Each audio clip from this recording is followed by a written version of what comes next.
Oi, gente, tudo bem? Sejam todos bem-vindos ao canal. Vamos continuar nossa leitura na palavra, né, e meditação. Hoje nós estamos lendo então o capítulo 18 do livro de Gênesis. Vamos orar pedindo para o Espírito Santo nos direcionar e nos revelar a palavra segundo a sua vontade. Amado Senhor e Deus, em nome de Jesus, Senhor, nos colocamos diante da tua santa presença, Senhor, pedindo, Deus amado, que tu venha, Senhor, com o teu Santo Espírito, nos revelar, Senhor, tudo aquilo que tu tem para nós hoje neste dia, Senhor, em nome de Jesus, porque nós sabemos, Pai, que estas palavras, elas têm vida, Senhor. Oh, aleluia, Deus. Isto não é apenas um livro qualquer, Senhor, mas é a tua palavra viva e eficaz, que nos traz entendimento, que nos traz direcionamento, que nos traz clareza, Senhor. Oh, aleluia, que nos liberta, Senhor, da escuridão, Senhor amado, e que nos traz, Pai, conhecimento, Pai amado. Em nome de Jesus, nós pedimos, Pai, que tu esteja aqui com o teu Santo Espírito se revelando através desse santo livro, Senhor, para cada um de nós. Em nome de Jesus. Amém. Vamos iniciar então. Aqui no versículo 1 do capítulo 18 diz assim: O Senhor Deus apareceu a Abraão no bosque sagrado de Mamre. Era a hora mais quente do dia e Abrão estava sentado na entrada da sua barraca. Ele olhou para cima e viu 3 homens de pé à sua frente. Quando os viu, correu ao encontro deles, ajoelhou-se, encostou o rosto no chão e disse: Senhores, se eu mereço a sua atenção, não passem pela minha humilde casa sem me fazerem uma visita. Vou mandar trazer água para lavarem os pés, e depois os senhores descansarão aqui debaixo da árvore. Também vou trazer um pouco de comida, e assim terão forças para continuar a viagem. Os senhores me honraram com a sua visita, portanto, deixem que eu os sirva. Oh, aleluia! Nesses primeiros capítulos, a gente já consegue ver aqui a sensibilidade, né, de Abrão, através ali do relacionamento que ele tinha, né, com Deus.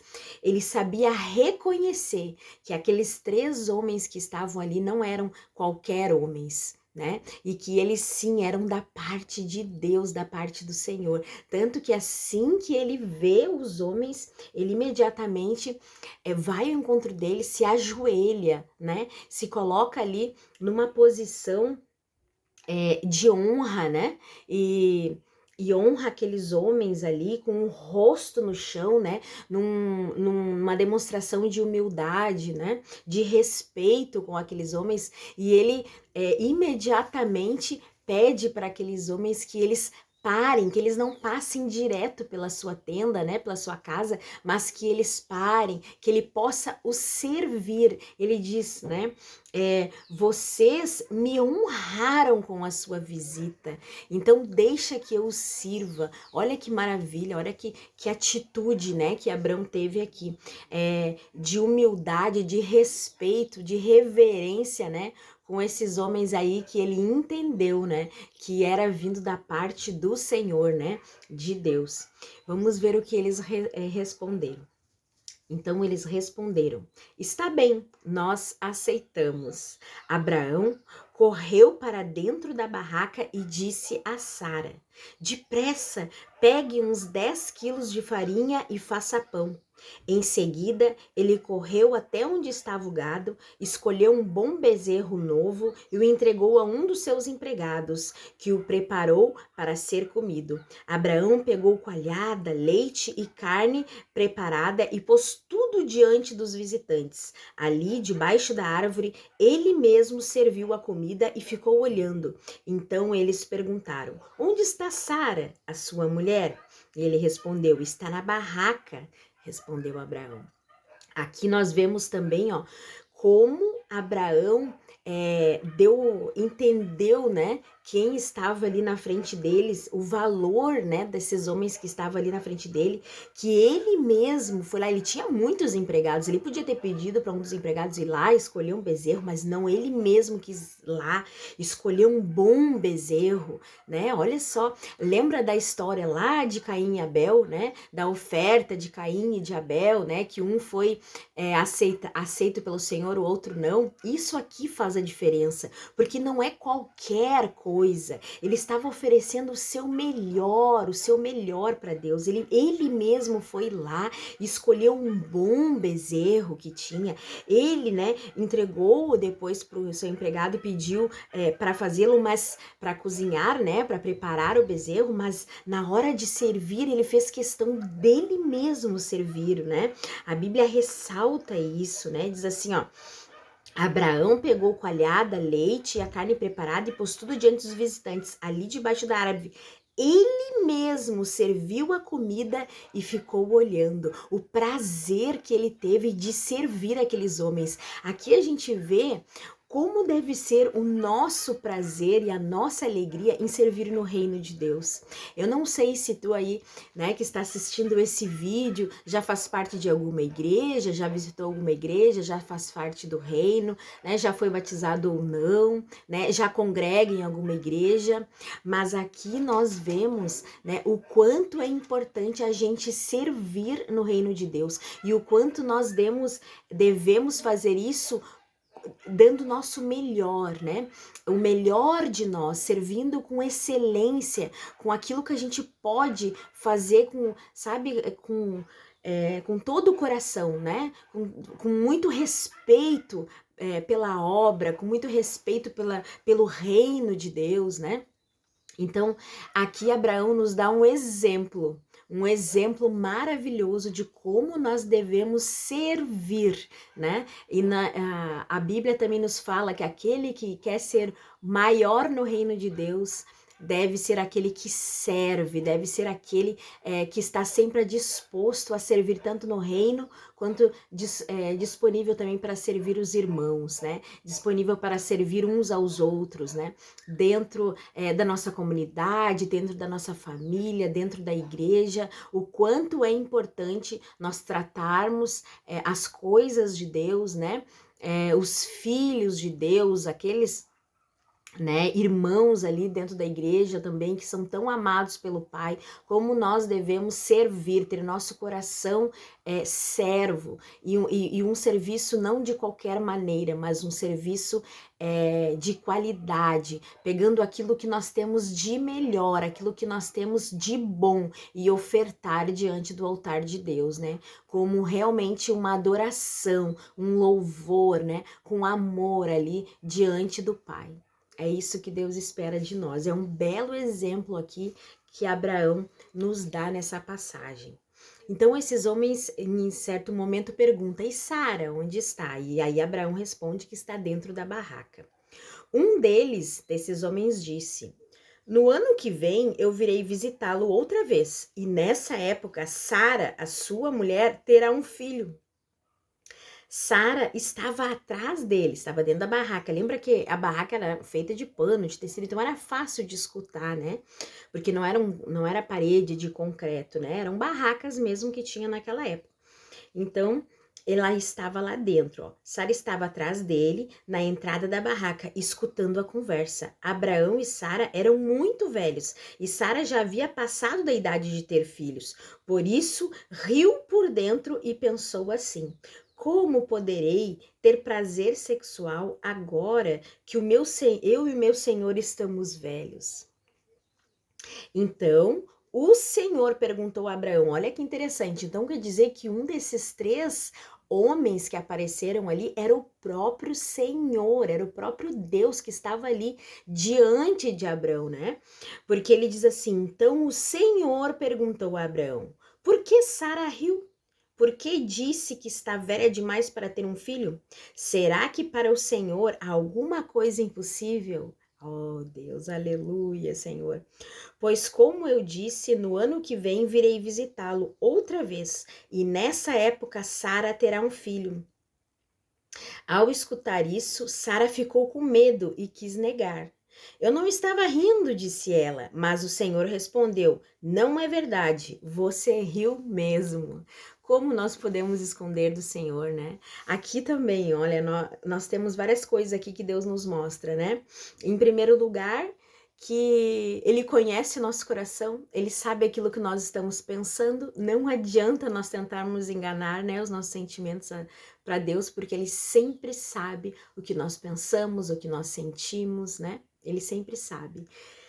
E ele diz aqui mais uma vez, né, para Abraão e para Sara, que daqui a um ano eles teriam um filho. Mais uma vez, ele já disse isso várias vezes, né? Desde que nós temos lido aqui, Deus já fez essa aliança, já havia prometido isso antes, e mais uma vez ele vai lá pessoalmente diante de Abraão e Sara e fala pessoalmente com eles, né, dizendo que os dois vão ter um filho e que daqui a um ano, quando ele voltasse ali, ela teria um menino, né? Sara riu por dentro porque aos olhos humanos era impossível fazer isso, né? Era impossível ela engravidar, né? Qualquer um naquela situação ali talvez ficasse assim com um pingo de dúvida, de incredulidade, porque pensa, duas pessoas tão idosas gerarem uma criança é só milagre, né? Milagre de Deus mesmo. Mas Deus responde como?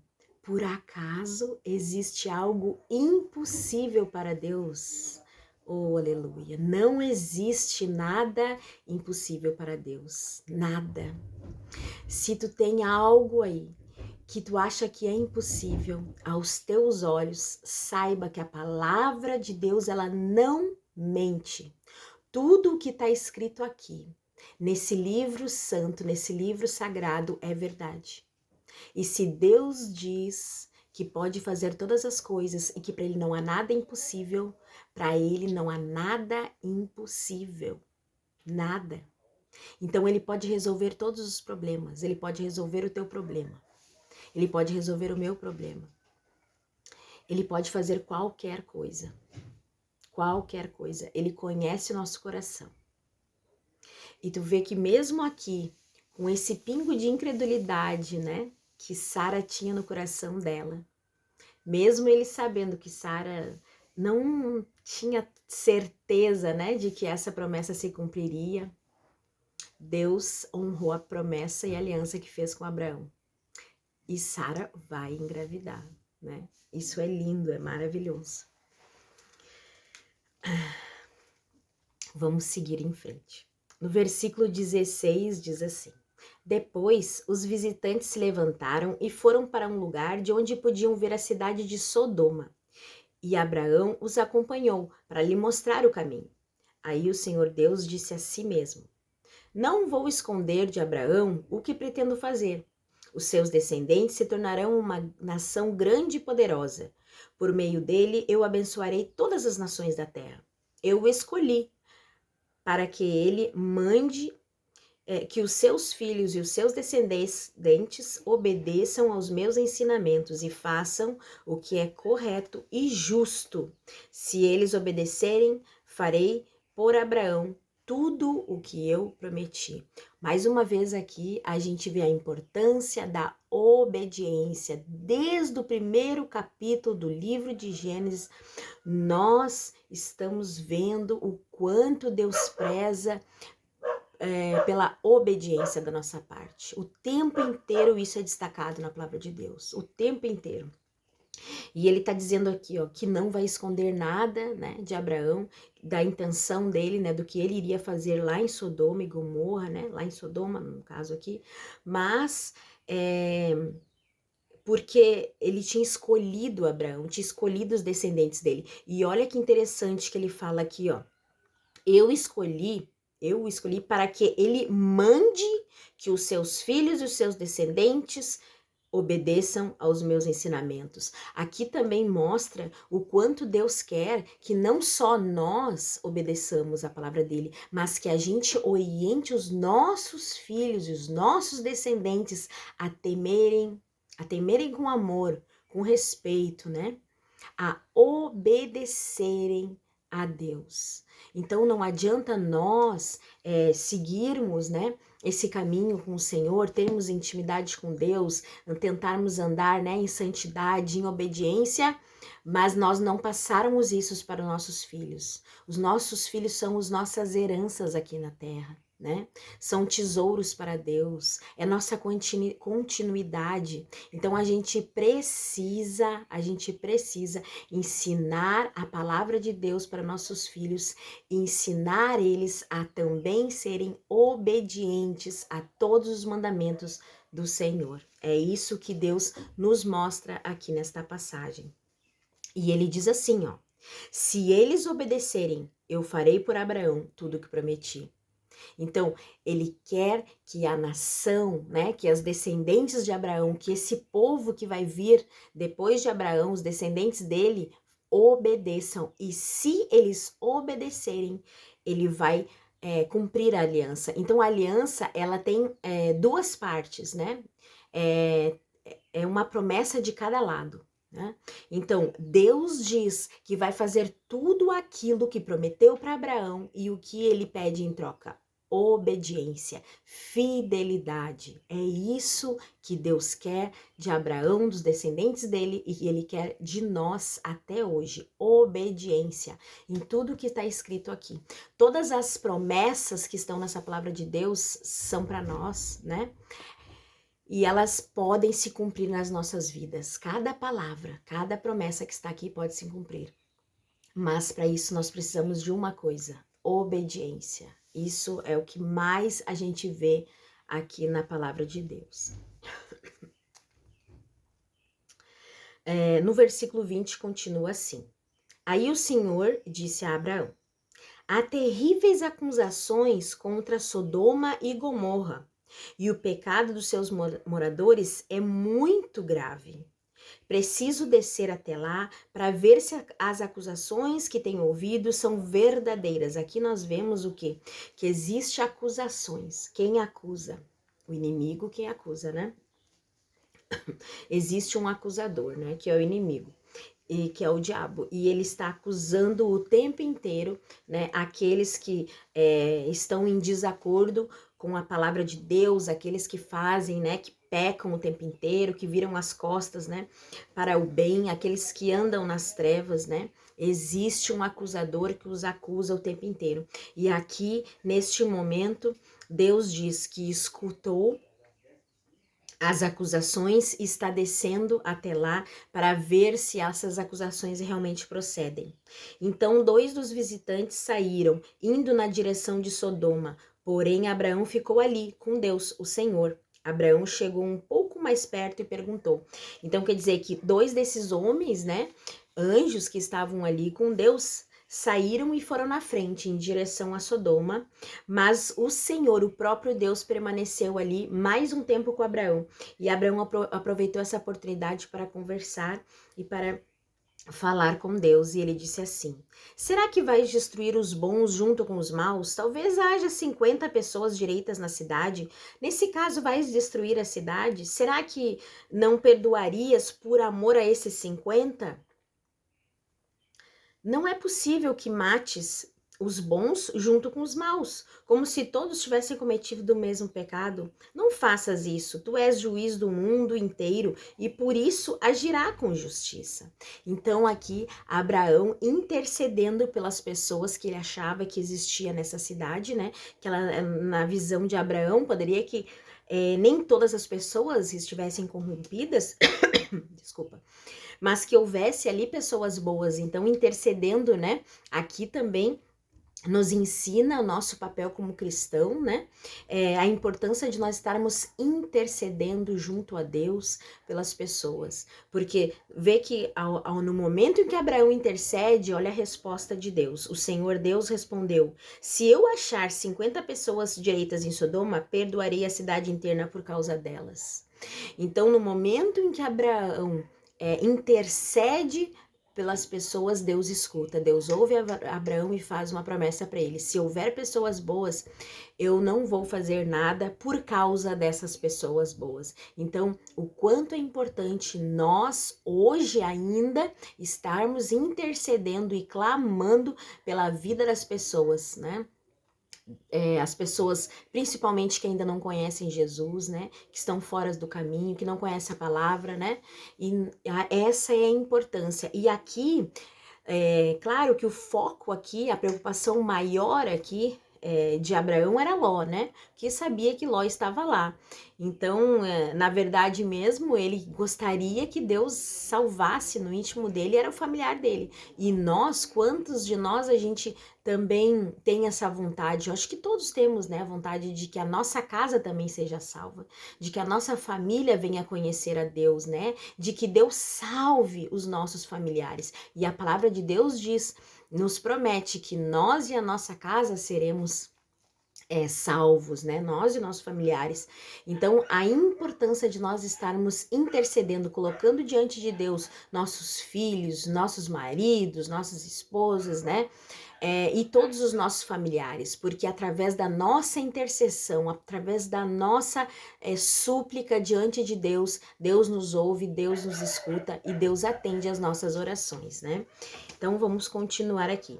No versículo 27 diz assim: Abraão voltou a dizer: perdoa o meu atrevimento de continuar falando contigo, pois tu és o Senhor e eu sou um simples mortal. Pode acontecer que haja apenas 45 pessoas direitas? Destruirás a cidade por causa dessa diferença de 5 pessoas? Deus respondeu: se eu achar 45, não destruirei a cidade. Abraão continuou: por amor a esses 40, não destruirei, não. Se houver somente 40 bons? Deus respondeu: por amor a esses 40, não destruirei a cidade. Abraão então disse: não fique zangados comigo, Senhor, por eu continuar a falar. E se houver só 30? Deus respondeu: se houver 30, eu perdoarei a cidade. Abraão tornou a insistir: estou sendo atrevido, mas me perdoa, Senhor. E se houver somente 20? Por amor a esses 20, não destruirei a cidade, Deus respondeu. Finalmente Abraão disse: não fique zangado, Senhor, pois esta é a última vez que eu vou falar. E se houver só 10? Por causa dessas 10, não destruirei a cidade, Deus respondeu. Quando o Senhor Deus acabou de falar com Abraão, ele foi embora e Abraão voltou para casa. Quantas pessoas será que haviam na família de Ló? A gente não tem certeza, né, de quantas pessoas haviam ali. Mais pra frente, Deus vai falar de Ló, da esposa e das filhas, né? Mas a gente não sabe quantas pessoas estiam ali dentro da casa de Ló, contando com familiares, contando com servos, né? Com empregados, né? Deveria existir ali muita gente, né? Porque como a gente sabe, como a gente leu mais anteriormente, Ló também possuía muitos bens, muitas riquezas também, né? Então, provavelmente tinha várias pessoas morando na casa de Ló. E por isso ele vai baixando o número, né? Para ver se chega ali mais próximo, pelo menos ali, de conseguir salvar, naquela esperança, né? De que Ló e a família dele fossem bons, né? E por causa deles ali a cidade toda fosse salva. Mas nós vamos ver mais lá para frente que não é bem isso que acontece, né? Infelizmente, Deus não achou nem 10 pessoas boas nessa cidade. Mas isso vai ficar para uma próxima leitura, né? Vamos terminar por aqui hoje, porque chegamos no final do capítulo 18. Então, vamos orar, agradecendo a Deus por esse momento e pedindo para que nós continuemos, né, meditando nessa palavra aí durante todo o dia. Amado Senhor e Deus, oh, aleluia, Senhor. Obrigada, Pai, por cada ensinamento tão maravilhoso, Senhor, que tem na Tua palavra. Obrigada por falar aos nossos corações, porque eu tenho certeza, Senhor, que essa leitura não foi em vão. Que Tu falou com cada um de nós aqui, Senhor, segundo o Teu Espírito, Senhor, deseja se comunicar com cada um de nós, com o Espírito de cada um de nós. Oh, Deus amado, Santo Deus de Israel, Tu é um Deus tremendo e maravilhoso, Senhor, que escuta as nossas orações, que escuta as nossas súplicas, Senhor. Então, em nome de Jesus, eu venho te colocar aqui, Senhor, não apenas as nossas vidas, Senhor, mas as vidas dos nossos familiares, Pai. Oh, Deus, em nome de Jesus, venha, Senhor amado, a cuidar e proteger, Senhor, da nossa família, Pai. Que todos os nossos familiares, Senhor, venham a te conhecer, venham conhecer as tuas maravilhas, Pai, o teu amor, Senhor, e venham a te reconhecer como Senhor e Salvador das suas vidas, Pai, como o único Deus santo e poderoso, aleluia, Senhor. Derrama teu precioso sangue, Pai, sobre a vida de cada um de nós aqui, sobre a vida dos nossos familiares, Pai, que caia por terra, Senhor, toda a maldade, que caia por terra, Senhor, toda a intenção do maligno contra os nossos familiares, Pai, em nome de Jesus, Senhor, que todos nós estejamos hoje diante do Teu altar, Pai, entregando os nossos pecados diante de Ti, os nossos corações, Senhor, tudo aquilo, Senhor, que nós estivermos fazendo, Pai, que te desagrada, assim como a mentira, né, que a Sara não confessou ali naquele momento, Senhor, que ela realmente estava rindo por dentro, que nós possamos, Pai, botar fim, Senhor, nessas mentiras que nós contamos, Pai, em nome de Jesus, que os nossos corações possam estar abertos, Pai, já que nós sabemos que Tu sondas os nossos corações, as nossas mentes, os pensamentos, que Tu sabe de todas as coisas, Senhor, e que nós não podemos, Pai, mentir para Ti, Senhor. Não há quem possa Te esconder nada, Pai. Então que nós, sabendo disso, possamos abertamente esvaziar os nossos corações diante de Ti, colocar tudo diante do Teu altar e Te pedir perdão, Senhor, todas as vezes que nós falhamos contigo e que nós não fomos obedientes à Tua santa palavra. Oh, aleluia, Deus, nos proteja, nos guarda, Senhor, vasculhe os nossos corações, Senhor, e tira de nós tudo aquilo que não vem de Ti, Pai, em nome de Jesus. Abençoa o nosso dia, que possamos continuar meditando na Tua santa palavra, nesse capítulo que nós lemos hoje, e que Teu Espírito Santo esteja ao nosso lado, nos revelando cada dia mais do Teu Espírito para o nosso espírito, em nome de Jesus. Amém.